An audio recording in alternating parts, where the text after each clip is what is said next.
जब जब वो सत्ता पर आते थे 124A मतलब राजद्रोह का बड़े मौज से उपयोग करते थे, और जब सत्ता के बाहर जाते थे तो कहते थे कि 124 है तो कॉलोनियल कानून है, इसको निरस्त कर दो। मगर फिर सत्ता पर आते थे तो 124 का उपयोग करते थे। इन्होंने राजद्रोह को कभी समाप्त करना नहीं चाहा।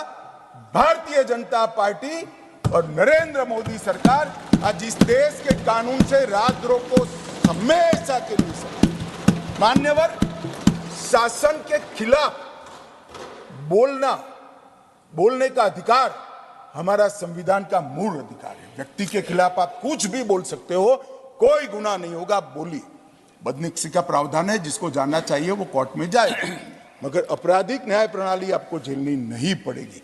परंतु जिस धारा के तहत बाल गंगाधर तिलक, महात्मा गांधी और वीर सावरकर जेल में गए, मुझे आनंद है मान्यवर, आज वो धारा यहां से समाप्त हो रही है।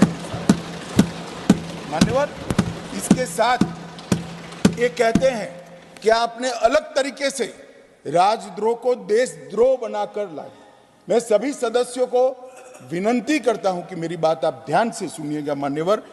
पहले आईपीसी की धारा 324A में जो शब्द प्रयोग था सरकार के खिलाफ, सरकार मतलब एस्टैब्लिशमेंट और व्यक्ति अंततोगत, अब बीएनएस में धारा 152 में भारत की संप्रभुता, एकता और अखंडता के खिलाफ जो करेगा उसको देशद्रोही माना जाए।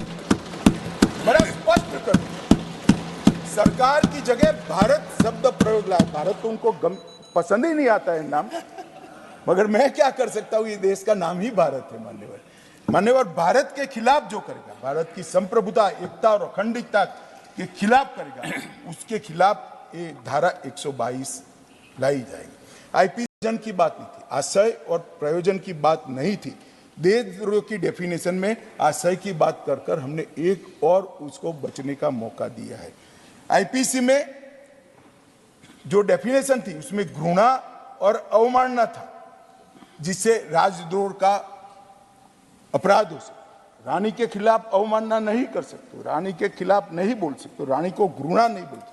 अब हमने क्या शब्द डाले हैं, घृणा और अवमानना हटाकर सशस्त्र विद्रोह, विध्वंसक गतिविधियां, अलगाववादी गतिविधियां और देश के अर्थतंत्र को नुकसान पहुंचाना, ये सारे उद्देश्य जो है शुद्ध रूप से भारत को सुरक्षित करने के लिए है, किसी व्यक्ति या शासन को सुरक्षित करने के लिए है। मगर मुझे मालूम है मैं उनको नहीं समझा पाऊंगा।